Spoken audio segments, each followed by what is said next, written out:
सारखा मित्र वणव्यामध्ये गारव्या सारखा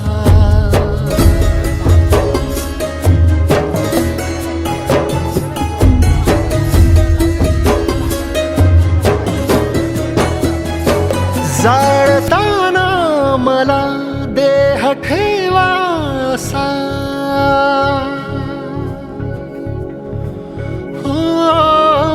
जाळताना मला